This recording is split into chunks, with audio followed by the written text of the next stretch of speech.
Good afternoon. I will present you our work that we developed in Brazil, and it's named Protecting the Power Distribution with Zero Trust for ICS. Okay? Well, I am Marcelo Branquinho. I am CEO and founder of TI Safe. I am an electrical engineering, but I made several specialization courses in ICS cybersecurity. I'm a senior member of ISA, and of course, as all Brazilians, I'm a fanatic for soccer. Our agenda is not so big, but it has all the necessary tasks to talk about. So let me start talking about electric power systems. And well, what is an electric power system? It has all electric power systems have three phases. So it has the generating phases, the transmission and the distribution, okay? And of course the consumption that can be done through people, through industries. Well, doesn't matter. Anyone that uses energy is a consumer. And it's all colored here, so it's in red, blue, green, doesn't matter. But all electric power systems must have these three necessary phases.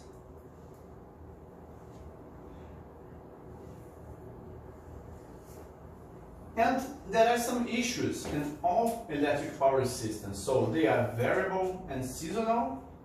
It depends on the consumption and on the generation of power. Sometimes in Brazil we have problems with this because there are some places that stays very dry, so there is no water for the dams, and then it doesn't generate the necessary energy. It's subject to contingencies and emergencies, and it also subject to faults and defects in equipment, faults and short circuits, maneuvers and topology changes, changes in availability of the energy matrix, changes in consumption, any kind of event and disturbance that may affect its correct functioning, and other technical, financial and legal issues. So there are lots of things that we have to deal when we are talking about electric power systems. And of course, automation is crucial to minimize those issues. If we don't have automation, we don't have mechanisms to not only to avoid, but to predict things that may happen in power systems. So all those things, protection, command, control, measurement, supervision, they have specific requirements, and they also have a response time. And this simply doesn't work without automation. So when we talk about energy, we are talking 100% about automation.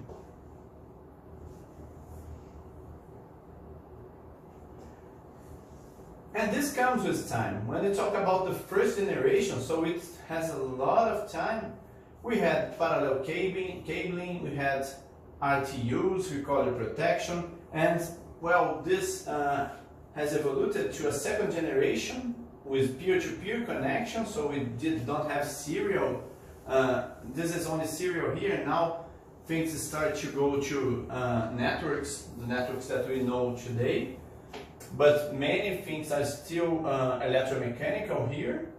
And now we are in the third generation when we talk about digital substations. So everything here now is digital. We are talking about IEDs that are totally digital. We are talking about IEC 61850. That is a protocol that is completely digital. So we can't talk anymore about electric power networks without talking about digitization. This is something that is important now.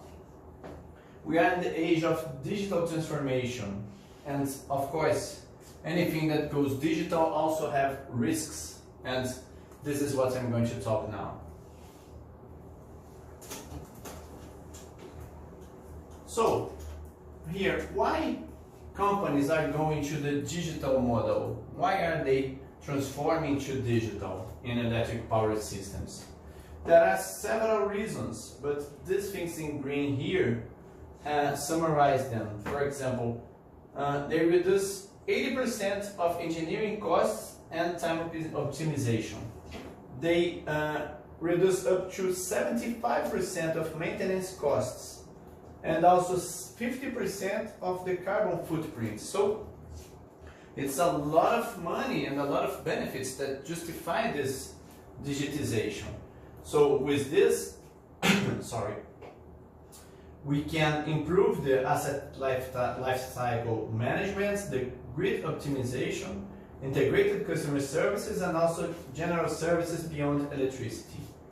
But to do this, we have to incorporate to the electric world lots of new things, such as smart devices, cloud, IoT, that now is called IoE, Internet of Energy, advanced analytics, served platforms. So that is a new environment of new digital things that we are living now.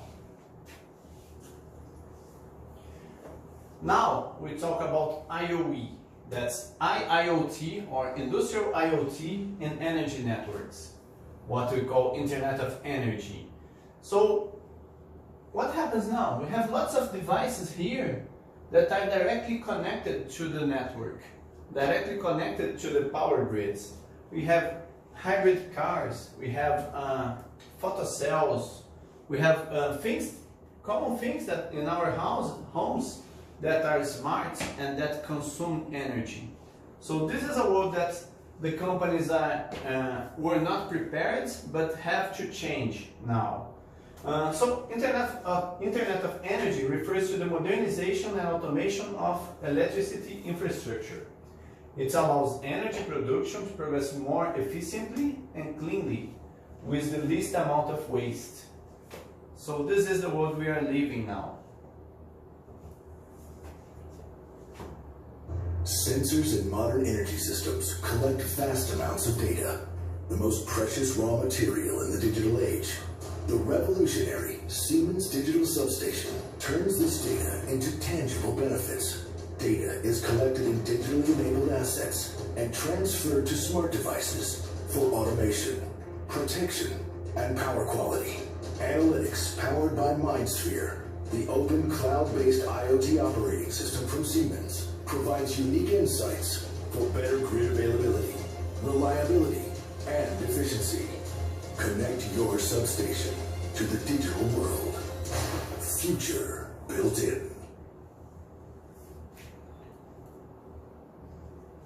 Okay, so now we're not only talking about digitization of things and digital substations, but we are talking about sending power data to the cloud, analytics, big data, and well, get all the results of this analytics and put this back into the plant, into the substation, into the control center, into the hydropower plant. So this is the world we are living now. The problem is that there are lots of cyber risks involved on this. I'm going to talk a little bit more about this. So actually now we have all digital substations are based on a protocol named the IEC 61850. This protocol has a messaging system named GOOS that goes to generic object-oriented substation events.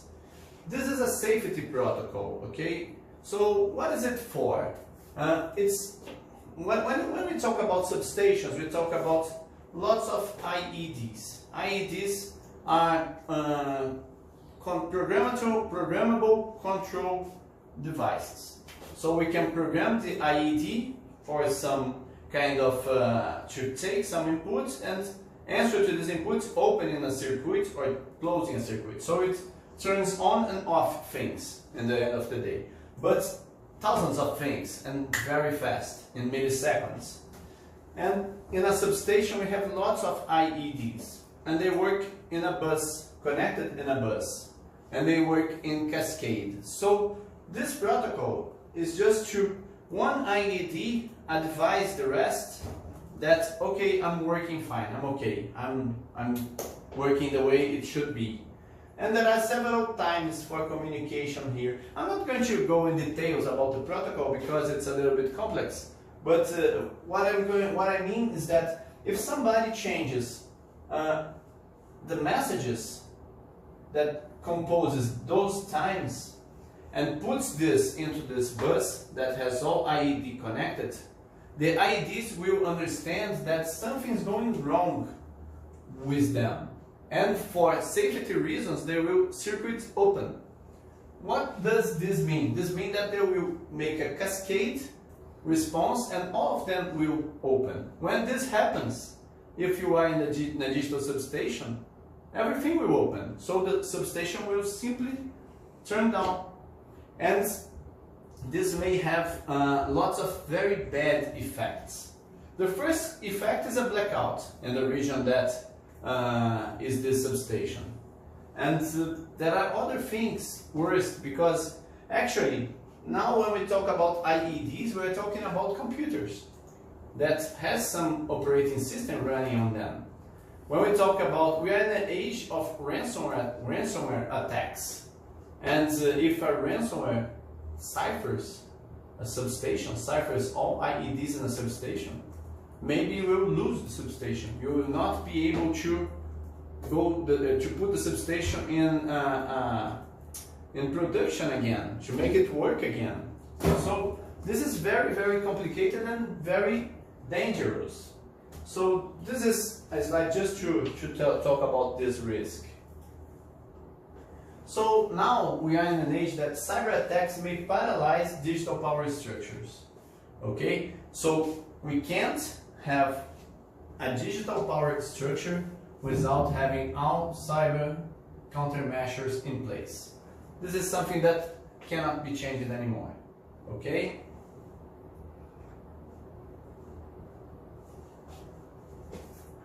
So there is a fault chain. Okay? If you have an affected cyber environment with compromised machines, disrupted communications, inoperative systems, and you go to manual operation or limited contingency, you go to limited supply and you collapse the infrastructure. And this is very complicated when we talk about energy, because electricity is the core of the critical infrastructure. It's here in the middle.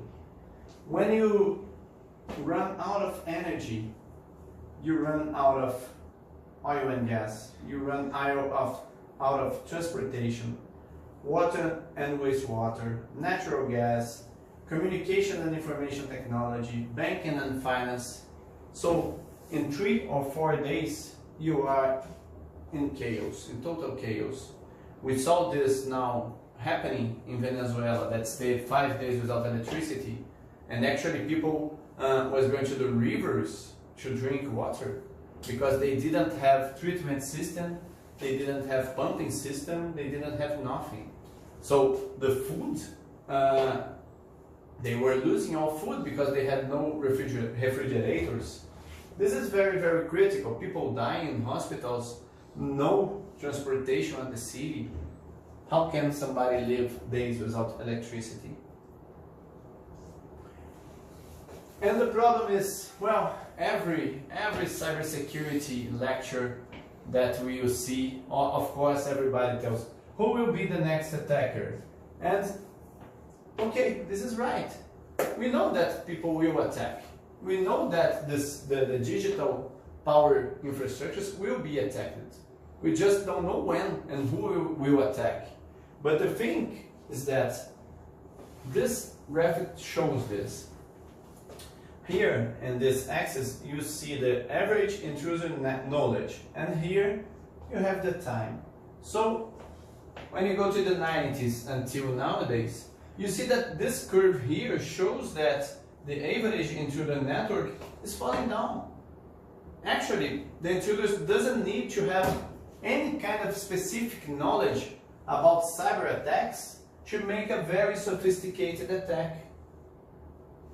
And what does this mean? This means that if we don't have good cyber tools to avoid this, we will lose this battle, okay? And we don't want our energy companies to lose this battle against hackers.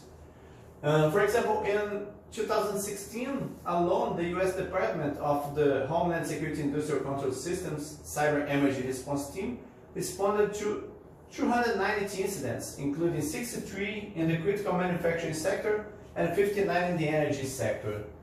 Okay, those incidents are just the ones that they have documented, that people told them that happened. It's not the total. There are much more. In Brazil, we see much more, okay? We see lots of this. And of course, the companies are not prepared. And even worse, in Brazil, we have what we call interconnected system, okay? It's designed to avoid blackouts. So here we have lots of, how can I say, lots of chains of substations and transmission systems that they are interconnected. So suppose if you lose one substation here, then the electricity goes to a parallel one here. So you don't stay without electricity. But the problem is that depending on where we lost a substation, we may paralyze very big regions of the country. Most of the countries have something like this, have an interconnected system, because this is the way we draw a power system for a country. The problem is that this is fragile to cyber attacks. If you lose one main substation here, you may lose the transmission of energy for regions, entire regions of a country. So, okay. And when we talk about digital things, then we don't have anymore the possibility to go to the streets and then people, the response teams go manually there and then turn on the light again. They can't do this anymore. They depend on restoring the computing systems, the IEDs, to make everything work again. And this is a very complicated change of mindset. We are going to another world, we are going to another time in power systems. So vulnerabilities in interconnected systems endanger the supply chain of countries, and a cyber attack can put a country in the dark and is a national security issue. By the way, we have an example. I'm not going to repeat it here again, but we had the black energy attack that happened in Ukraine and led a big region of the capital, Kiev, without electricity for a time. So it was a cyber attack and it's documented, but okay, I'm not going to talk about this. Lots of people have already spoken about this. But the things are, the three main questions that we do to every time I speak, independent of the country, of the region, of the world. How digital energy networks will respond to the next global attack? Are there ICS cybersecurity experts in national energy companies? Are the digital networks in the energy sector protected? I would like to ask you guys to raise your hands, the guys that think that people will answer yes, yes, and yes on this. Is there anybody here that would say this? I don't think so, okay? So of course, most of the people will answer no, no, and no, because this is the reality. This is what happens, okay? Maybe here in the US, you guys have a little bit more of cybersecurity than other countries because you guys have NERC-CIP, you guys have very high fees to people that doesn't comply to those things. But anyway, I don't believe that every company in the US could say yes, yes, and yes here. So now let me talk a little bit more about what we did in Brazil. So let me talk about network segmentation and the zero trust model. First thing, why security solutions fail? This thing here is the Chinese wall, okay? And what is it for? How does it work? So if a guy is walking here in this segment and wants to go to this other segment, he must pass here in this place that people call bastion, okay? And then here the guy is inspected, it has to show documents, and then he may be approved or not to pass to the other segment. This is the bastion model. But you see that this is very fragile, because if somebody, for example, goes directly here without passing here, with using using some kind of thing to come here directly, it doesn't pass here. So it's a very fragile model. Coming back to the OT world, there are lots of pathways inside the control network. So but protecting only the perimeter of the OT network is not enough. There are lots of pathways inside the OT network that bypass the perimeter security. So that old model of putting firewalls only the border of the OT network doesn't work anymore. Okay? If somebody comes here inside the OT network, and of course, and insert an USB drive, an infected laptop, or some infected remote support, there are many things to infect an OT network that doesn't necessarily pass through the border of the network, through the protected border of the network, talking better. So the solution is to segment this network to make it a little bit more secure, and there is a standard for this. It's the IEC 62443. Inside this standard, that is something that is named the zones and conduits model. Okay. Well, it's not as simple as I'm going to show here, but this is just a summary. In this thing, you have the zones, the security zones, that are groups of physical and logical assets that share the same security requirements. So you may have HMI zones, PLC zones, historian zones, doesn't matter. Any kind of component that has the same security level of others may be grouped into a security zone. And you also have the conduits. The conduits are the physical ways to connect two zones on the network, okay, in the end of the day. So it's a path for the data flow between two zones. All communication between this zone and this zone must go through a conduit. So, in a very, very summarized way, I could say that security technologies and policies must be added in the conduits to enforce the security of communication between different zones. So we must have a way to segment the network and to make all traffic, internal traffic of the network, pass through the firewall too. Okay? So when we talk about traffic in a network, we talk about north-south traffic. So this is the traffic that goes from other networks to the automated OT network, okay? North, south, south, north. And we have the east-west. The east-west is the internal traffic of the network. So when we talk about zero trust, we are talking about implementing a firewall, a next generation firewall, as if it was the main switch, the core switch of the OT network. So all traffic will pass through this firewall. Doesn't matter if this traffic is north-south or east-west, it will pass there. But to make this happen, we must segment this network into security zones, okay? And the Palo Alto devices are perfect for this. They are really a tool that makes this magic, okay? So zero trust is based on the principle of never trust, always verify. So all traffic that runs inside the automation network must pass through the firewall. Doesn't matter where it comes and where it goes.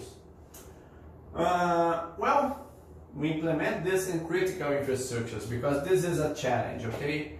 We implement this in energy companies. Energy companies are very critical because when you implement zero trust into an OT network of an energy company, if you don't do a very good job, you may stop this infrastructure, and this is very complicated. The main challenge is to implement the firewall as network core, replacing switch routing functionalities on an operational network. So that's it. Let me explain a little bit more how to do this. The first thing, there are some concepts that we must consider when we design zero trust for automation. First thing, define business outcomes. Design from the inside out. Determine who, what needs the access, and inspect all log and traffic. So those four things must be considered in a project like this, okay? And there are 5 steps that you must follow to implement a zero trust network using Palo Alto firewalls, okay? So the first thing, define your product surface, map the transaction flows, architect a zero trust network, create a zero trust policy, monitor and maintain the network. So if you don't follow these 5 steps, you will not succeed in a project like this. I will avoid customer names. I can't talk about customer names because we have NDA with all of them, okay? But I can say that a huge electricity group in Brazil asked us to protect their OT networks in 7 states of Brazil through this business scenario. Cyberprotect a countrywide automation network of electric power distribution company, establish the zones and conduits, so we must segment all the customer network, create a security layer over third-party links because they are interconnected through service providers, and also ensure remote access security. These 4 challenges we must address using zero trust. And when we talk about segment, ICS and SCADA networks, we're talking about some challenges that normally doesn't exist in IT networks. We're talking about production systems runtime. So we are dealing with systems that cannot stop. So we cannot fail. We must project and implement everything in a way that the OT network doesn't stop. And we are talking about legacy systems, sometimes with very old machines. We're talking about machines that have 10, 15 years old. Sometimes operational systems that doesn't have patching anymore, are not maintained by Microsoft and other providers. The cost to implement is normally also a challenge because OT networks are not used to invest a lot in cybersecurity as the IT networks are. And also we're talking about flat networks. So we have to deal with all those challenges. First thing, the zones and conduits planning.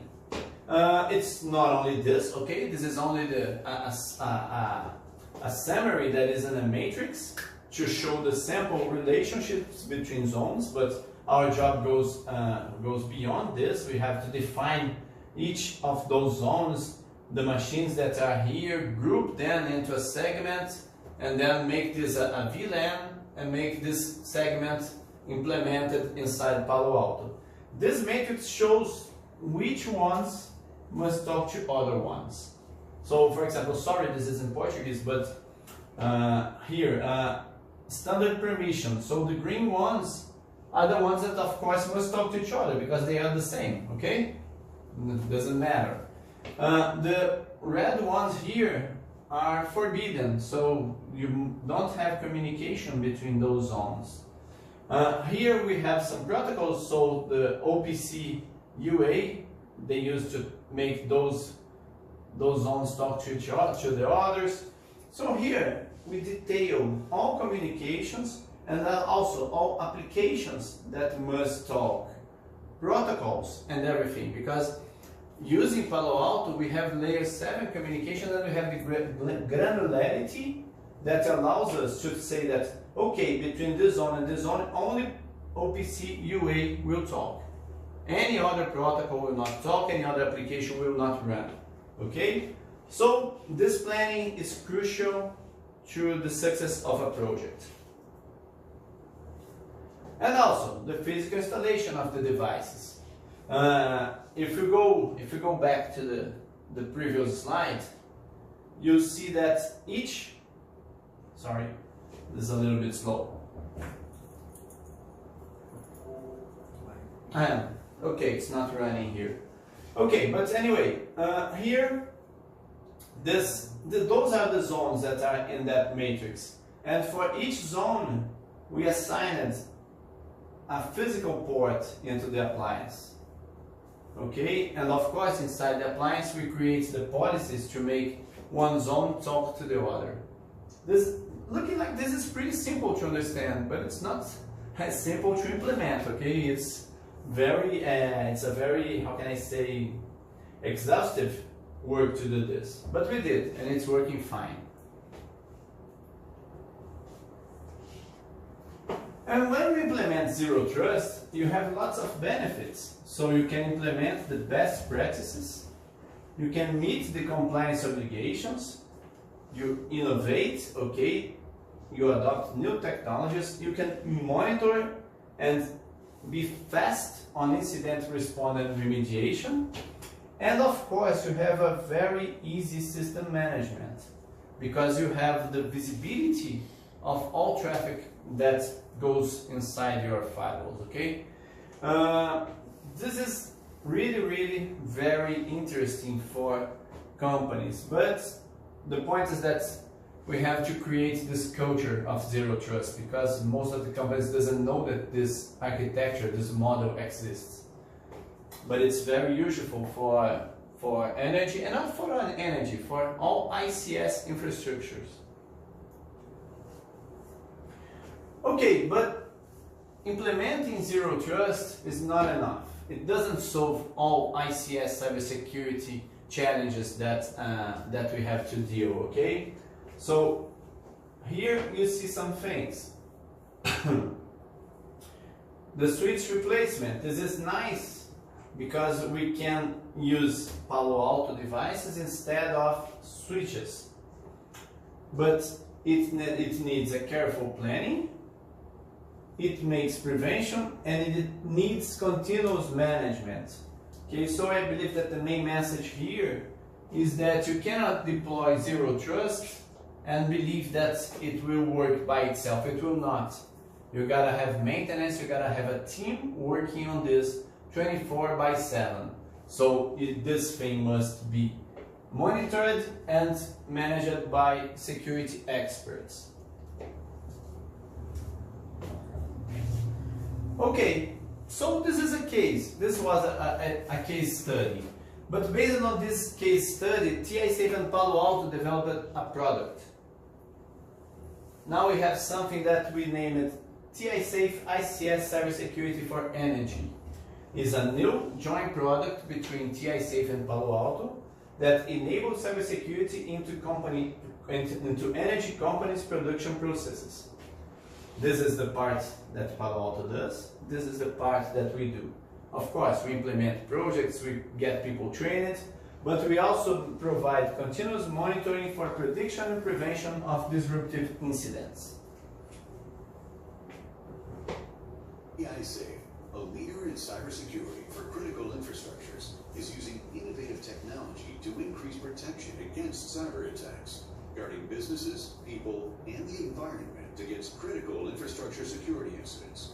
Machine learning, artificial intelligence, and big data are now used to streamline current cybersecurity systems and create effective mechanisms in the combat of modern cyber attacks. Visit tisafe.com. Okay, that was just a little video just to show you guys who we are. And the TI-Safe Cybersecurity for Energy is a solution for the 3 stages of energy production. So it goes to the generation units, transmission units, and distribution units. And there are lots of features that our solution provides to those companies, like cybersecurity policies, like edge security with Palo Alto, secure remote access going through Palo Alto, secure cloud communication for industry, So this goes through Palo Alto, not only the device, but also Cortex, also other features that the Palo Alto platform have now. Zones and conduit segmentation with zero trust, vulnerability monitoring, malware protection. This is something that we do, continuous monitoring by TI-Safe's ICS SOC. ICS SOC is a Security Operations Center for ICS. It's something that we have in Brazil that works 24/7 and it's focused on ICS cybersecurity. And we also provide 4-eyed auditing and management. What does this mean? This means that we work together with the customer team. Okay, we make it this 4-eyed. So our SOC doesn't work alone. We always do something, incident response, together with the customer team. Okay, this is just a macro sample about how we should implement this. This is the automation pyramid, and there are levels here of security, and we have Palo Alto devices for each level. Okay, so of course our challenge is to understand the customer architecture, design a zero trust model, and use the devices that are the better for them. And also use Cortex, use Wildfire, use all the Palo Alto framework to help us on decisions on this. Everything monitored by our ICS SOC. There are some little samples of application of the technology. So of course, when you see one device, there are two devices, they are in high availability, but just for not polluting the draw, we just put one. Okay, so here is an example of an operational control center. We have the devices here connected to Panorama, and then our SOC connects to Panorama and manages everything. Everything is also connected to Cortex and Wildfire for intelligence.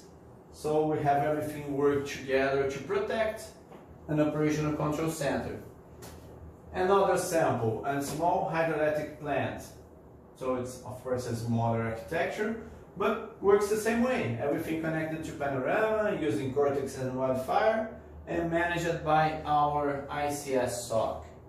A third example, here, power generating units connected in a single bus.